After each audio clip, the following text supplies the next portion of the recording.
Nunca pensé que mi propio hijo llegaría a humillarme de esa manera. Pero allí estaba yo, de rodillas, con una fregona en la mano, limpiando los suelos de mármol de la oficina de su empresa tecnológica en pleno corazón financiero de Madrid, a medianoche, solo para poder llegar a fin de mes. No me importaba el trabajo en sí, me importaba la forma en que me miraba, como si yo fuera un trasto viejo que había que barrer junto al resto de la basura. Esa noche, se rió con sus amigos inversores, me arrancó la fregona de las manos y la lanzó al otro lado de la sala. Se burló de mí, diciendo que ni siquiera sabía limpiar un suelo. «Estás despedida», soltó, riéndose como si fuera la mejor broma del mundo, como si yo fuera el chiste. No discutí. No supliqué. Simplemente cogí mi abrigo, salí por esa puerta y nunca más volví. Pero lo que él no sabía es que el dolor no destroza a una madre como yo. El dolor, a mí, me templa como el acero. Un año después, firmé la escritura de compra del edificio entero, el mismo rascacielos donde se encontraba su oficina, ahora medio vacía y desesperada por encontrar financiación. Hoy ha venido a verme, con su currículum en la mano. Y por fin, le he dicho lo que llevaba un año entero guardándome. Dime, hijo, ¿qué tal se te da fregar suelos, el coloso de vidrio y acero, uno de los 4 gigantes que arañaban el cielo de Madrid, brillaba bajo las luces de la ciudad como una joya obscena en la noche castellana? Desde fuera, parecía el símbolo perfecto del éxito, limpio, elegante, ambicioso. Yo conocía cada centímetro de ese lugar mejor que nadie. Después de todo, había pasado los últimos 2 años de mi vida limpiando cada superficie, cada rincón, cada huella que dejaban los zapatos de piel italiana sobre el mármol pulido. Eran las 9 de la noche cuando llegué al edificio, como siempre. Mi turno nocturno comenzaba cuando las luces de las oficinas se apagaban y los empleados se iban a sus casas, con sus familias, a sus vidas que no incluían fregar suelos hasta las 5 de la madrugada. Pero yo no me quejaba. Este trabajo me permitía estar cerca de Álvaro, mi hijo. Aunque él prefiriera fingir que no me conocía cuando nuestros caminos se cruzaban en los pasillos iluminados por luces de neón. Mi nombre es Isabel Vargas, tengo 62 años y soy viuda desde hace 5. Antes de convertirme en la mujer invisible del turno de noche, fui maestra de primaria durante 30 años. Hay noches en las que, mientras limpio estas oficinas impersonales y frías, todavía puedo oler la mezcla de tiza, plastilina y el perfume de los rotuladores nuevos. Recuerdo el sonido de las risas infantiles llenando mi aula. Fueron tiempos diferentes, tiempos en los que me sentía útil, valorada, necesaria. Esa noche en particular, algo era diferente. Las luces de la planta 32, donde se encontraba la oficina de Innova Tech Iberia, la empresa de Álvaro, seguían encendidas. Podía escuchar un murmullo de voces y risas que se filtraba a través de las puertas de cristal. Una reunión tardía, supuse. Álvaro había mencionado algo sobre unos inversores potenciales durante una de nuestras escasas y funcionales conversaciones telefónicas. Decidí empezar por las plantas inferiores y dejar la 32 para el final, esperando que para entonces la reunión hubiera terminado. No quería interrumpir algo importante para él, nunca quise ser un obstáculo en su camino hacia ese éxito que tanto anhelaba.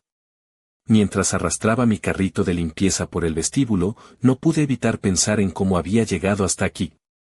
Después de que muriera Ricardo, mi marido, el mundo se sintió demasiado grande y vacío. La pensión de maestra no alcanzaba para cubrir los gastos, y los ahorros se evaporaron entre facturas médicas y deudas que Ricardo, con su optimismo incurable, había ocultado. Álvaro acababa de lanzar su empresa y yo veía la presión acumulándose en sus ojos cada vez que hablábamos de dinero. Fue entonces cuando tomé la decisión. Le dije que quería ayudar, que podía trabajar a media jornada en su oficina, haciendo tareas administrativas. Se rió. No con crueldad, sino con esa risa incómoda que reservaba para las situaciones que lo hacían sentir vulnerable. Me dijo que no podía simplemente aparecer en su oficina, que tenía una imagen que mantener. Imagen. Esa palabra se había convertido en el centro de su universo. Su imagen, su reputación, su marca personal. Como si fuera un producto en lugar de una persona. Pero yo insistí, y finalmente llegamos a un acuerdo. Trabajaría en el turno de noche, limpiando las oficinas.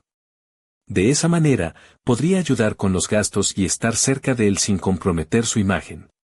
Él no tendría que explicar por qué su madre de 60 y tantos años estaba archivando facturas. Al principio, pensé que era una solución perfecta. Tenía trabajo, un propósito, y estaba contribuyendo al éxito de Álvaro de una manera que él podía aceptar.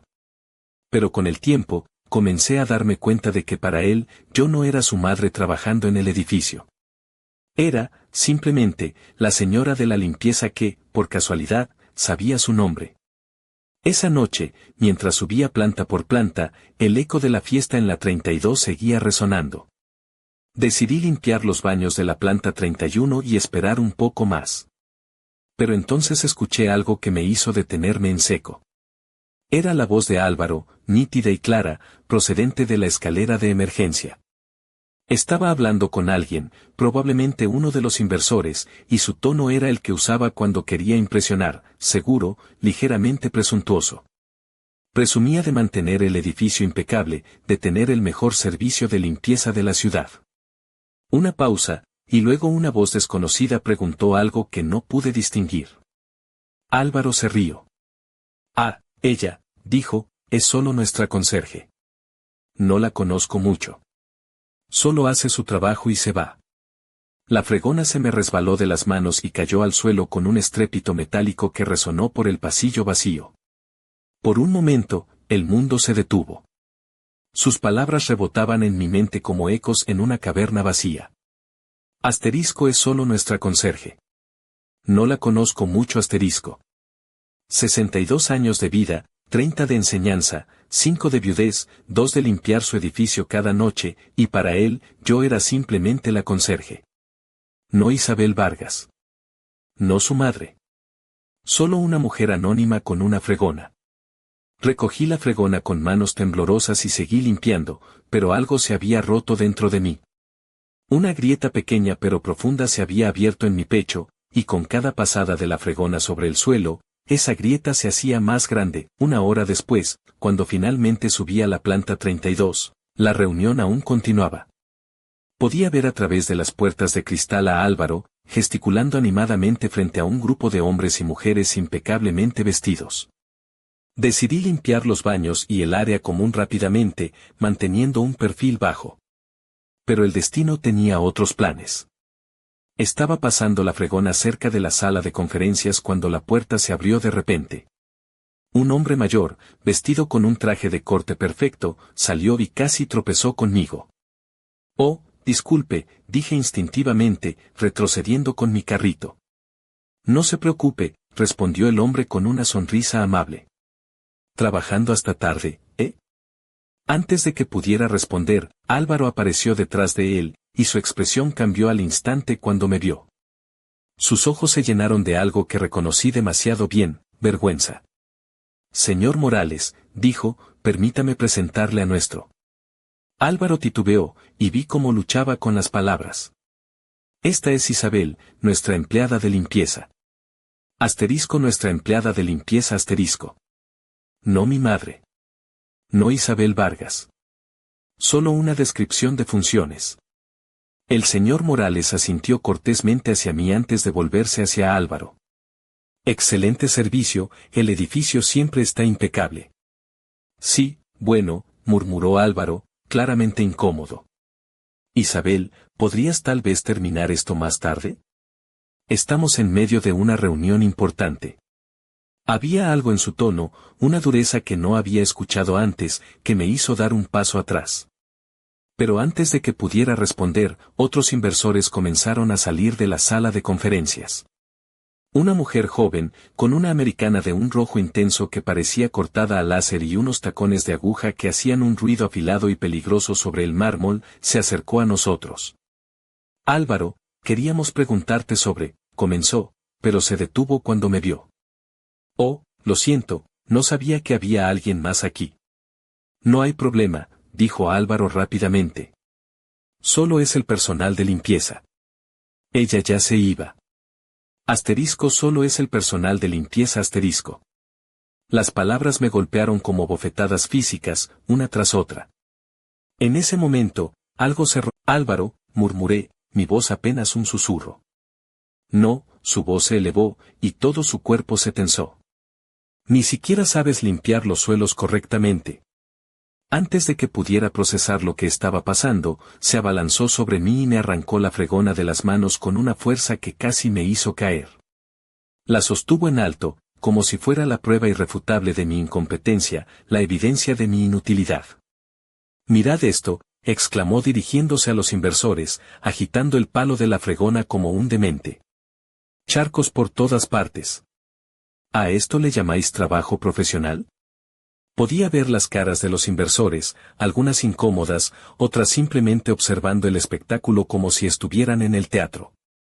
Pero lo que más me dolió fue ver a Beatriz Torres, la asistente de Álvaro, de pie al fondo del grupo, con los ojos anegados de horror y compasión. «Álvaro, por favor», intenté una vez más, pero él ya había perdido el control. Estaba en caída libre, arrastrándome con él. «Estás despedida», gritó, y su voz reverberó por toda la planta, rebotando en los cristales y el mármol. «Recoge tus cosas y lárgate esta misma noche». El silencio que siguió fue absoluto. Nadie se movió, nadie habló. Era como si el tiempo se hubiera detenido, capturando ese momento de crueldad en ámbar para la eternidad.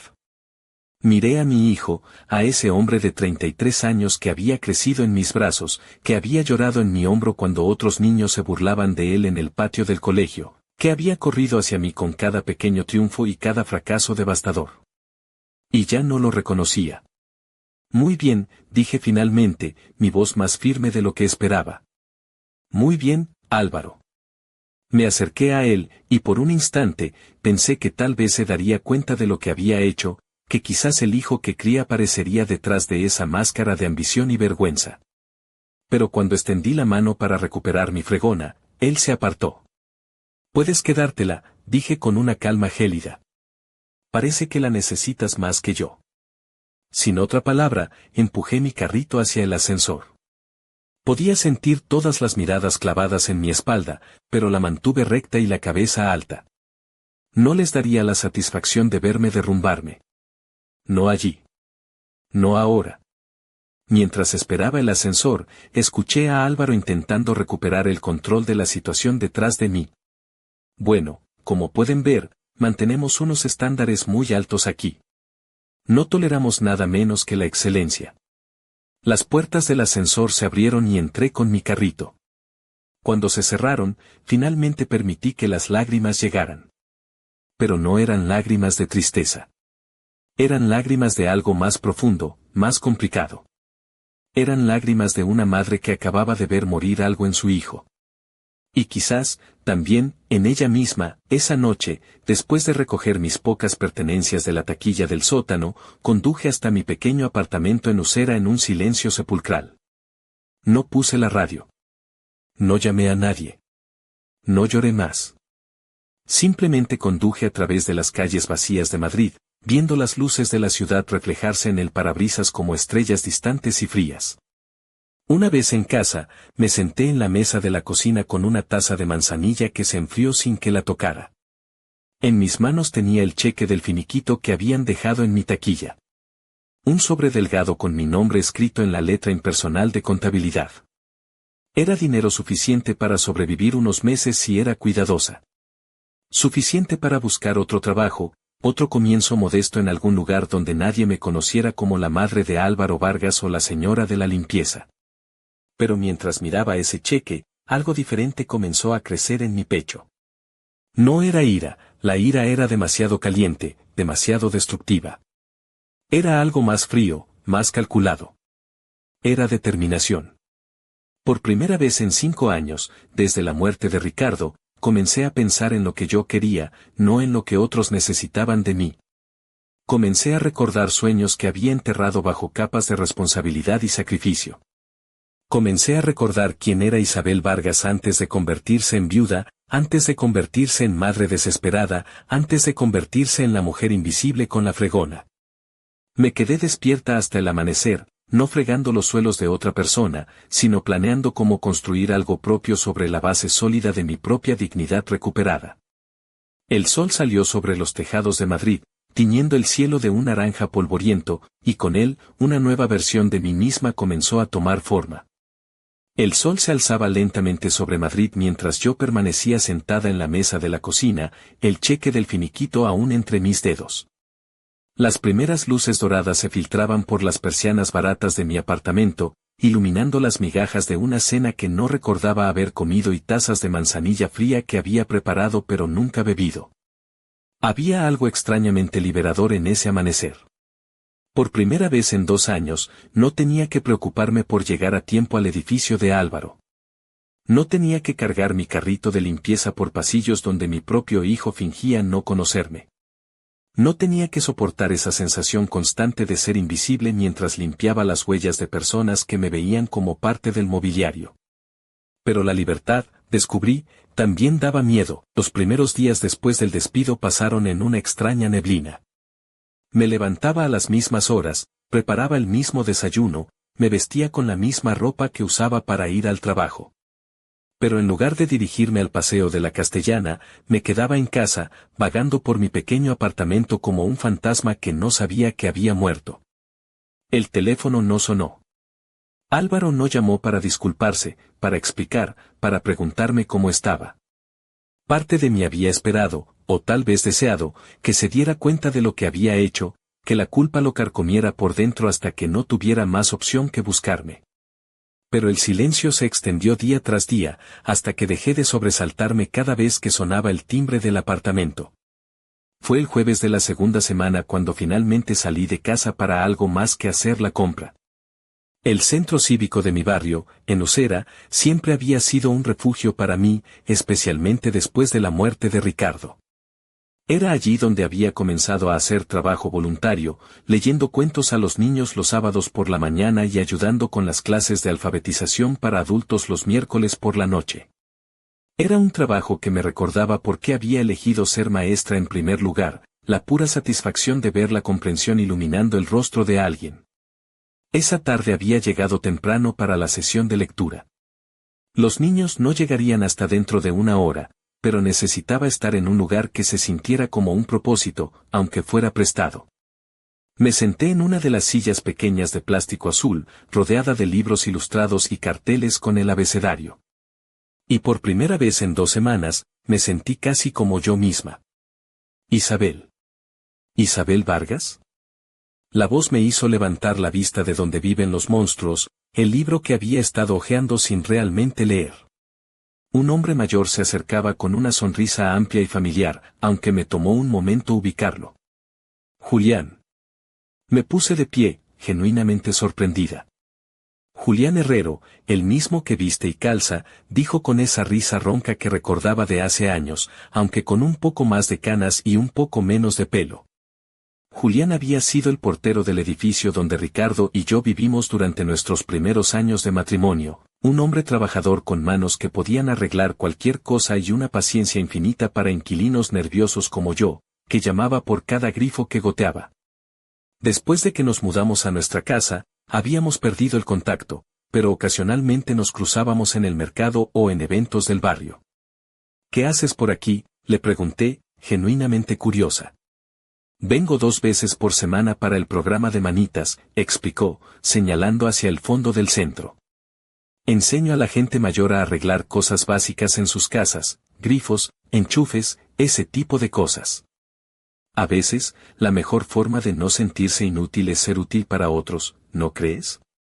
Luego añadió con un toque de humor, además, las señoras me traen bizcocho. Es un buen trato. ¿Y tú? Pensé que seguías dando clases. La pregunta inocente me golpeó más fuerte de lo esperado. Me jubilé hace unos años, dije, lo cual era técnicamente cierto, aunque dejaba fuera los detalles complicados. Ahora hago trabajo voluntario aquí. Julián me estudió con esos ojos marrones y astutos que siempre habían podido ver a través de las excusas de los inquilinos. ¿Estás bien, Isabel? Tienes una mirada, no sé. Como si te hubieran quitado algo. Y allí, en medio de una sala llena de sillas de plástico y libros para niños, me quebré. No fue dramático. No fueron sollozos ni histeria. Solo lágrimas silenciosas que se deslizaron por mis mejillas mientras le contaba a Julián sobre los últimos dos. Estimada señora Vargas, espero que se encuentre bien. Soy Beatriz Torres, la asistente de Álvaro en Innovatech. Estuve presente la noche en que ocurrió el incidente. He estado pensando mucho en esa noche, y hay algo que creo que debería saber. El edificio donde trabaja Álvaro, la Torre de Cristal, tiene algunos problemas financieros. El fondo de inversión propietario está considerando vender, y hay rumores de que varios inquilinos importantes están teniendo dificultades para renovar sus contratos de arrendamiento. No estoy segura de por qué le comparto esto, excepto que me pareció usted una persona genuinamente amable, y lo que pasó esa noche estuvo mal. Muy mal.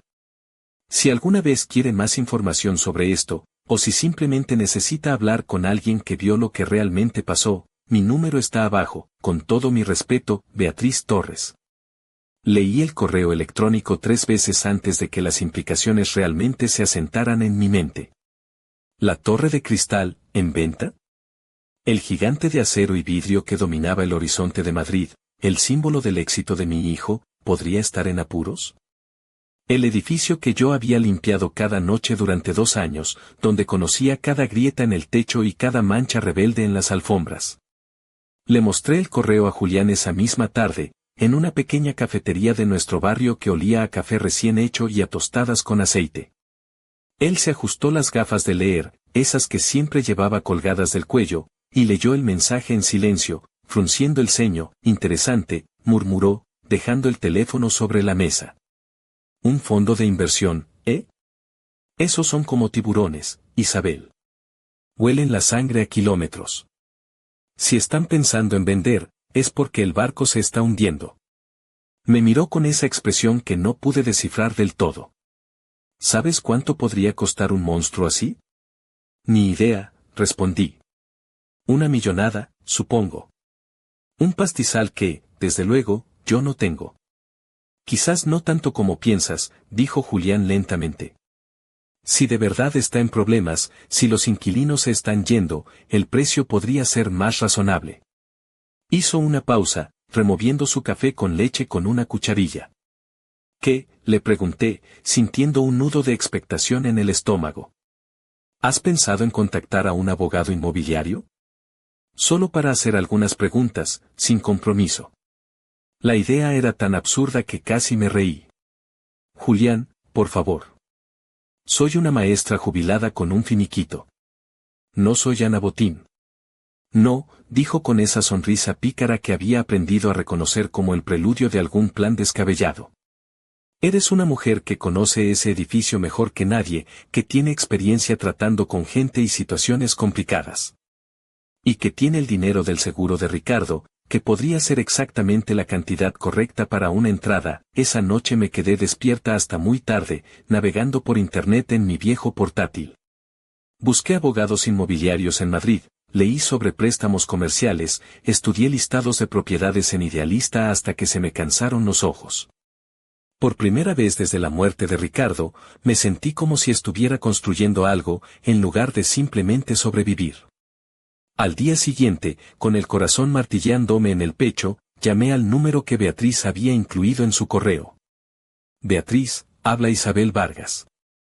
Sobre ese correo que me enviaste, ¿podrías contarme un poco más sobre la situación del edificio? La conversación que siguió duró más de 1 hora. Beatriz, con una voz profesional pero cargada de una frustración contenida, me contó sobre las reuniones tensas que había presenciado, sobre la creciente preocupación entre los inquilinos por la falta de mantenimiento y la subida de los alquileres, sobre los rumores de que el fondo propietario estaba perdiendo dinero cada mes. Hay algo más, dijo hacia el final de nuestra conversación, y su tono se suavizó. Álvaro ha estado muy estresado últimamente. Desde esa noche, no duerme bien, está gritando a todo el mundo en la oficina. Creo que se da cuenta de que hizo algo terrible. ¿Por qué me estás contando esto?, le pregunté, genuinamente confundida por su lealtad hacia mí. Hubo una larga pausa. Porque usted fue la única persona en esa oficina que siempre me trató como si fuera una persona real, dijo finalmente. Álvaro nunca me ve de verdad, solo soy su asistente. Pero usted siempre me preguntaba cómo estaba, recordaba cuando le contaba cosas de mi familia. Usted me veía. Después de colgar, me quedé sentada en mi cocina, mirando las notas que había tomado durante nuestra conversación. Números, fechas, nombres de otros inquilinos, detalles sobre contratos de arrendamiento. Por primera vez en semanas, llamé a Álvaro. Saltó el buzón de voz. Hola, Álvaro, soy mamá. Solo quería que supieras que estoy bien. Y que, bueno, que estoy empezando algo nuevo. Algo que creo que me va a hacer muy feliz. Espero que tú también encuentres tu felicidad, hijo. De verdad lo espero. Colgué e inmediatamente busqué el número de Elías Gascón, el abogado inmobiliario que había encontrado en internet la noche anterior. Según las reseñas, era conocido por trabajar con clientes primerizos y por explicar las cosas de manera que la gente normal pudiera entenderlas. Era hora de dejar de fregar los suelos de otras personas y empezar a construir algo sobre los míos. El despacho de Elías Gascón estaba en el segundo piso de un edificio de ladrillo restaurado en el barrio de Salamanca, el tipo de lugar que había sido una residencia señorial en los años 20 y ahora albergaba estudios de diseño, cafeterías de especialidad y pequeños bufetes de abogados. Mientras subía las escaleras de madera, que crujían suavemente bajo mis pies, me sentí como si estuviera escalando hacia una versión de mí misma que aún no conocía del todo. Elías resultó ser más joven de lo que había imaginado por su voz telefónica, probablemente de la edad de Álvaro, pero había algo en su manera de hablar que me tranquilizó de inmediato. No usaba jerga legal innecesaria ni me hacía sentir estúpida por hacer preguntas básicas. Llevaba un traje bien cortado pero sin corbata, y unas gafas de montura moderna que le daban un aire intelectual pero accesible. Entonces, dijo después de que le explicara mi situación, quiere comprar la Torre de Cristal. El edificio donde su hijo tiene su oficina. Sé cómo suena, admití, retorciendo las manos en mi regazo. Como una venganza de telenovela o algo así. Pero no es eso. Es solo que, conozco ese edificio. Lo he cuidado durante 2 años. Y creo que podría cuidarlo mejor que el propietario actual. Elías me estudió por un momento, luego sonrió. En mis 5 años practicando derecho inmobiliario, he visto motivaciones mucho peores para comprar propiedades. El conocimiento íntimo de un edificio es, en realidad, una ventaja enorme. Durante las siguientes 2 horas, me educó sobre el proceso de compra de bienes raíces comerciales. Era más complicado de lo que había imaginado: inspecciones, tasaciones, análisis de flujo de caja, términos de financiación. Pero no imposible. Especialmente, como señaló Elías, si el vendedor estaba motivado. El edificio está listado por 85 millones de euros, me dijo después de hacer algunas llamadas. Pero lleva en el mercado 8 meses. Eso sugiere que están dispuestos a negociar. 85 millones. La cifra me mareó por un momento, casi me caigo de la silla de diseño escandinavo. Pero Elías rápidamente me tranquilizó. Con los ingresos por alquiler que me describió, y una entrada del 20%, los números podrían funcionar. Especialmente si puede encontrar formas de aumentar la ocupación o mejorar la gestión. El 20%. 17 millones de euros. Tendría que usar mis ahorros de jubilación, el dinero del seguro de vida de Ricardo y algo más. Un milagro, probablemente. Era aterrador y emocionante al mismo tiempo. Déjeme hacer algunas averiguaciones más, dijo Elías mientras me acompañaba a la puerta. Y hablemos otra vez la próxima semana. Esa noche llamé a Julián y le conté sobre mi reunión. 17 millones, silbó por el teléfono. Es un pastizal, Isabel. Lo sé. Tal vez estoy loca. No he dicho que estés loca. He dicho que es un pastizal. Hay una diferencia. Hizo una pausa. ¿Qué te dice el corazón? Que tengo miedo. Pero también que, por primera vez en años, me siento como si estuviera construyendo algo en lugar de solo sobrevivir. Entonces, a por ello, dijo Julián con una simplicidad que me desarmó. A por ello. Si vas a hacer esto, vas a necesitar ayuda. Alguien que entienda de mantenimiento, reparaciones, gestión del día a día. Y resulta que conozco a un jubilado que se aburre como una ostra y está buscando algo interesante que hacer. Así fue como, esa noche, Julián apareció en mi apartamento con una botella de cava barato y una tortilla de patatas del bar de la esquina para celebrar. Por Isabel Vargas, brindó, levantando su vaso de Duralex. ¿Quién pasa de fregar suelos a ser dueña de ellos en menos de 3 meses? Y encima con vistas a todo Madrid. Bebimos cava tibio y comimos tortilla mientras planeábamos cómo íbamos a manejar la transición. Julián se haría cargo del mantenimiento diario y las reparaciones. Yo me encargaría de las relaciones con los inquilinos y las finanzas. Beatriz había expresado un gran interés en dejar su trabajo con Álvaro y venir a trabajar con nosotros como gerente de operaciones. ¿Estás segura de que quieres hacer esto?, le había preguntado durante nuestro último café. Trabajar para la madre de tu exjefe podría ser complicado. Señora Vargas, había dicho con una sonrisa, usted es la única persona en esa oficina que alguna vez me trató como si tuviera cerebro. Álvaro me ve como una máquina de hacer café que puede programar reuniones. Usted ve que tengo un título en administración de empresas y ideas sobre cómo hacer las cosas mejor. ¿Y si Álvaro se enfada? Que se enfade. Ya estoy harta de trabajar para alguien que no valora ni a su propia madre. El día de la firma fue surrealista. Sentada en la notaría, frente a 3 hombres trajeados que representaban al fondo de inversión y que parecían sacados de una película de gánsteres, firmando documento tras documento, transfiriendo la mayor parte de los ahorros de mi vida, me sentí como si estuviera viendo a otra persona tomar estas decisiones enormes. Pero cuando el notario, un hombre solemne con un bigote impresionante, me entregó las llaves, un juego pesado de llaves metálicas que tintinearon cuando las moví, la realidad me golpeó. Era dueña de un edificio. De la Torre de Cristal. El edificio donde Álvaro tenía su oficina. El edificio que había limpiado noche tras noche, invisible, humildemente.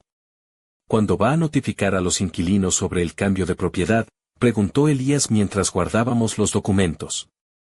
Mañana, dije.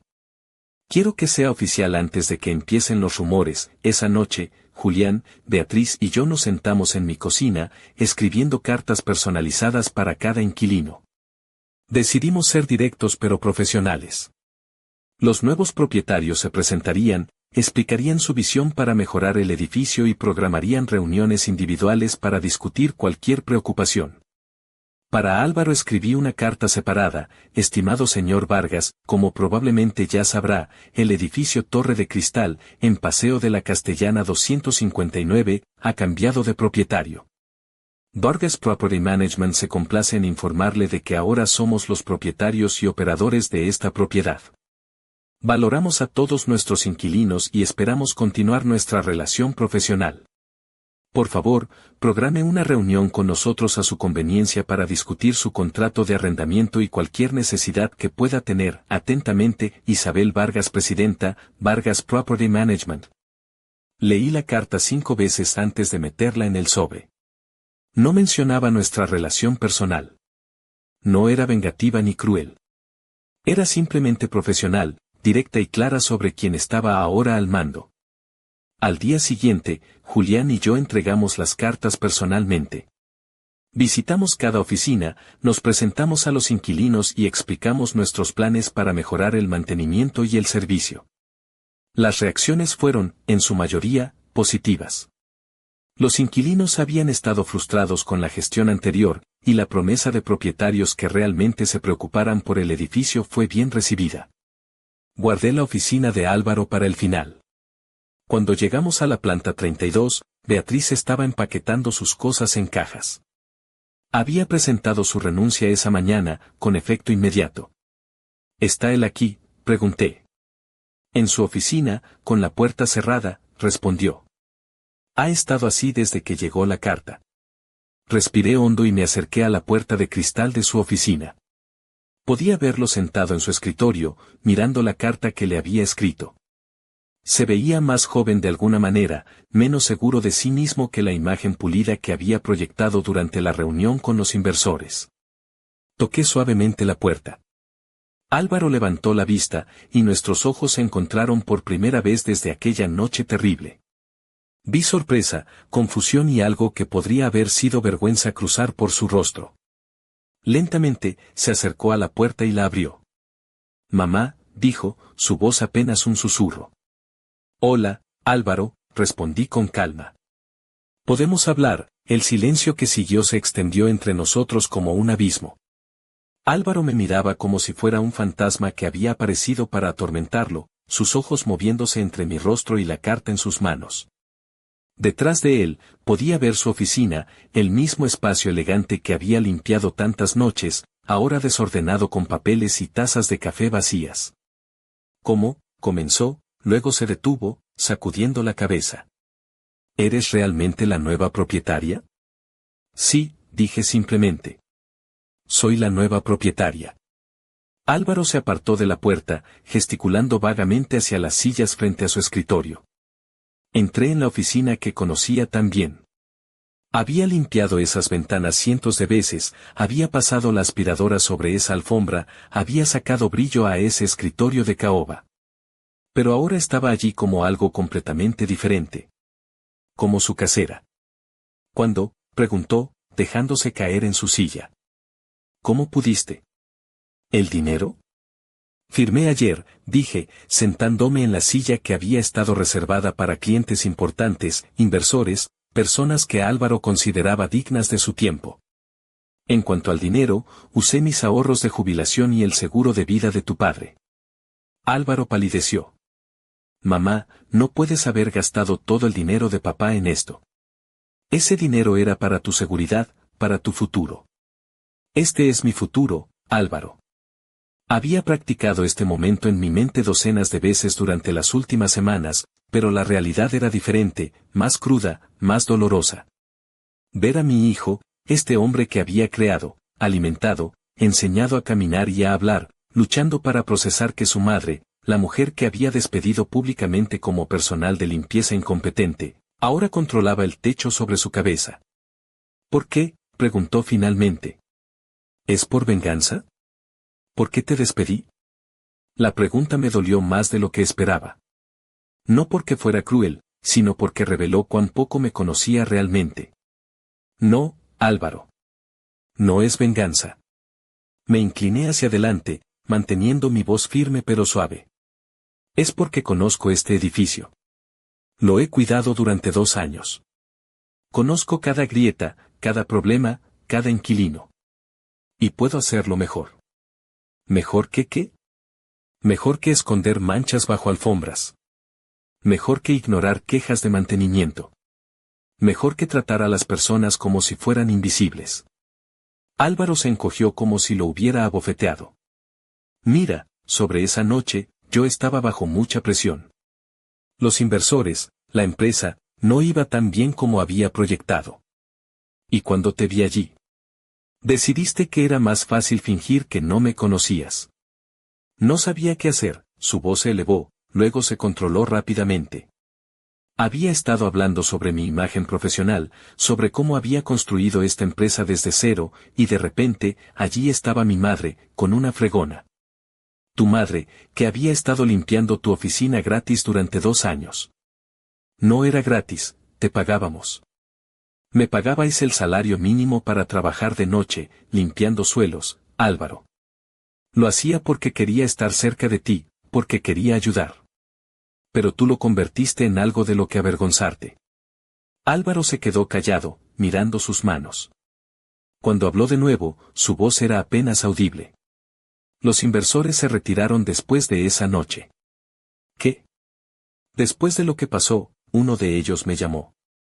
Dijo que cualquier hombre que tratara a una empleada mayor de esa manera, especialmente frente a clientes, no era alguien con quien querían hacer negocios. Levantó la vista para encontrar mis ojos. No sabían que eras mi madre, pero no importó. Dijeron que mi comportamiento había sido inexcusable. El peso de esta revelación se asentó entre nosotros. Álvaro había perdido su oportunidad de inversión, no porque me hubiera despedido, sino por cómo me había despedido. ¿Y ahora? Pregunté. Ahora estoy luchando para mantener la empresa a flote. Perdí a 3 empleados el mes pasado, no tenía dinero para pagarles. El propietario anterior había subido el alquiler, y yo. Se detuvo, mirándome con una mezcla de desesperación y algo que podría haber sido orgullo herido. ¿Vas a echar? Durante las siguientes 3 semanas, observé desde la distancia cómo Álvaro luchaba con su orgullo y su realidad financiera. Beatriz había comenzado a trabajar para mí de inmediato, y ella, sin que yo se lo pidiera, me mantenía al día sobre el estado de Innovatech. Perdió a otro empleado, me informó un lunes por la mañana. Y ayer vi que tenía InfoJobs abierto en su ordenador. No buscando empleados nuevos. Buscando trabajo. Esa tarde, mientras Julián y yo revisábamos unas reparaciones pendientes en el sótano, escuchamos pasos en las escaleras. Álvaro apareció, vestido no con su traje habitual, sino con vaqueros y una sudadera. Se veía como en la universidad, antes de que la ambición y la imagen se volvieran tan importantes. ¿La oferta sigue en pie?, preguntó sin preámbulos. Dejé mi portapapeles y lo miré directamente. ¿Estás seguro? No es un trabajo temporal hasta que encuentres algo mejor. Si haces esto, tienes que hacerlo en serio. Mi empresa cerró oficialmente esta mañana, dijo, su voz vacía de la arrogancia que había sido su sello distintivo. Y ayer me echaron de mi piso porque no podía pagar el alquiler. Julián y yo intercambiamos una mirada. ¿Dónde te estás quedando?, le pregunté. En el sofá de un amigo, por ahora. El trabajo incluye vivienda, dije después de un momento. Hay un pequeño apartamento en la 3ª planta que usamos como almacén. Julián y yo podemos limpiarlo, hacer algunas reparaciones básicas. ¿Por qué harías eso?, preguntó Álvaro. Después de todo lo que. Porque eres mi hijo, dije simplemente. Y porque todo el mundo merece una segunda oportunidad. Incluso cuando han cometido errores terribles. Álvaro se quedó en silencio por un largo momento, luego asintió lentamente. ¿Cuándo puedo empezar? Julián se acercó y le extendió un par de guantes de trabajo. Ahora mismo, dijo con una sonrisa. Tenemos un desagüe atascado en el 2º piso y necesitamos toda la ayuda que podamos conseguir. Álvaro tomó los guantes, los miró por un momento, luego se los puso. Está bien, dijo. Enséñadme qué hacer. Mientras bajábamos las escaleras hacia el problema del desagüe, sentí algo que no había sentido en años, esperanza. No esperanza de que las cosas volvieran a ser como antes, eso era imposible. Sino esperanza de que pudiéramos construir algo nuevo, algo mejor. Algo basado en el respeto mutuo en lugar de en las expectativas silenciosas de una madre y la vergüenza silenciosa de un hijo. Álvaro tenía mucho que aprender sobre el trabajo duro, la humildad y el valor de tratar a las personas con dignidad. Pero por primera vez en años, estaba dispuesto a aprender. Y yo estaba dispuesta a enseñarle. Álvaro se puso los guantes de trabajo con la misma expresión que había usado de niño cuando le pedía que ordenara su cuarto, resignación mezclada con una pizca de rebeldía. Pero mientras bajábamos las escaleras hacia la 2ª planta, algo en su postura comenzó a cambiar. Tal vez era la gravedad de su situación finalmente asentándose, o tal vez era simplemente el alivio de tener algo concreto que hacer después de semanas de incertidumbre. El desagüe está en el baño del pasillo este, explicó Julián mientras caminábamos. Ha estado drenando lento durante días, y esta mañana ha dicho hasta aquí hemos llegado. Los inquilinos están que trinan. ¿Qué creéis que lo está causando?, preguntó Álvaro, y me sorprendió escuchar genuina curiosidad en su voz. Probablemente una combinación de pelos, jabón y sueños rotos acumulados durante meses, respondió Julián con su habitual sorna. El fondo de inversión anterior no era muy amigo del mantenimiento preventivo. Llegamos al baño en cuestión, donde efectivamente había agua estancada en el lavabo. Julián abrió su caja de herramientas y comenzó a sacar lo que necesitaríamos, un desatascador, una sirga, productos químicos que prometían milagros. Primero probamos con el desatascador, le dijo a Álvaro. ¿Alguna vez has usado uno? Álvaro sacudió la cabeza, y vi un destello de la vieja vergüenza cruzar por su rostro. Durante años, había contratado a otros para hacer cualquier trabajo manual en su apartamento. No pasa nada, dijo Julián con paciencia. Todos aprendemos en algún momento. La clave es crear un sello firme alrededor del desagüe y usar movimientos cortos y fuertes, como si estuvieras discutiendo de política con tu cuñado en Navidad. Observé mientras Julián demostraba la técnica, luego le pasó el desatascador a Álvaro.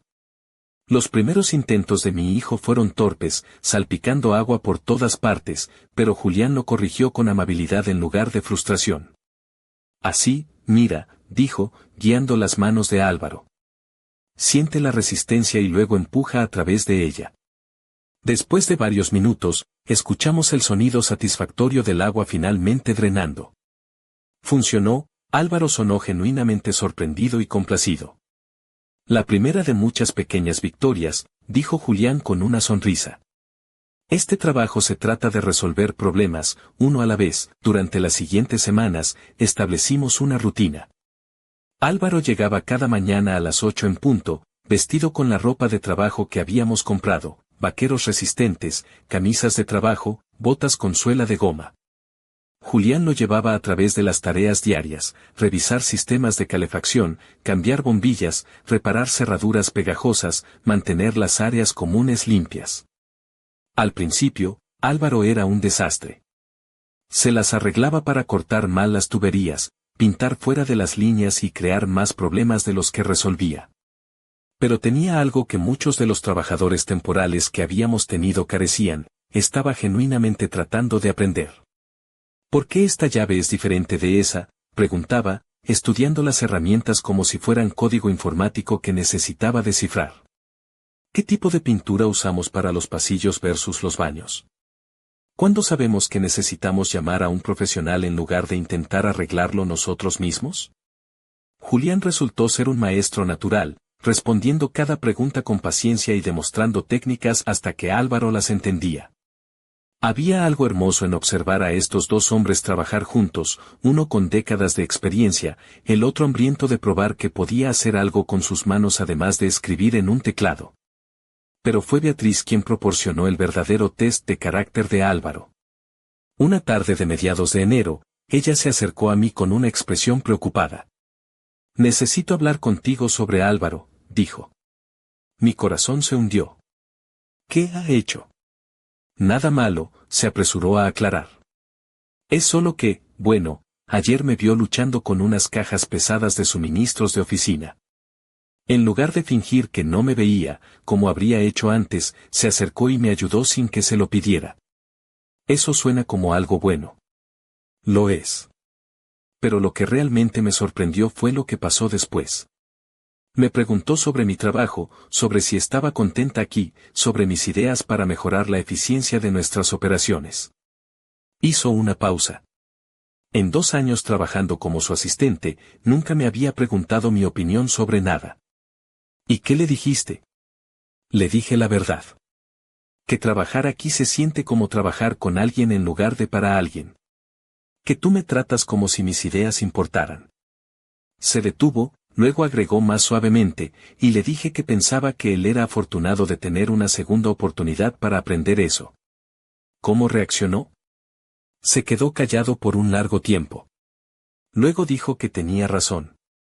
Que había muchas cosas que necesitaba aprender sobre tratar a las personas con respeto. Esa conversación se quedó conmigo durante días.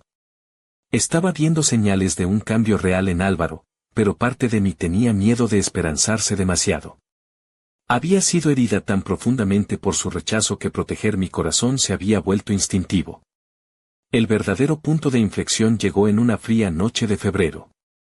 Eran casi las 10 cuando mi teléfono sonó. Era Álvaro, y sonaba estresado. «Mamá, estamos teniendo una emergencia en el edificio. Una tubería ha reventado en la 4ª planta y hay agua filtrándose hacia la 3ª. Julián no contesta su teléfono. Está en casa de su hija esta noche, recordé. ¿Qué tan mal está?» «Mal. Muy mal. Hay agua por todas partes y no sé cómo cerrar el suministro principal. Voy para allá», dije, ya buscando mis llaves. «No, espera. Déjame intentar manejar esto. Julián me ha estado enseñando sobre los sistemas del edificio. Creo que puedo resolverlo». Había algo en su voz, una mezcla de determinación y nerviosismo, que me hizo hacer una pausa. ¿Estás seguro? No, admitió. Pero necesito intentarlo. Si no puedo, te llamo inmediatamente. Esperé junto al teléfono durante la siguiente hora, resistiendo la necesidad de conducir hasta el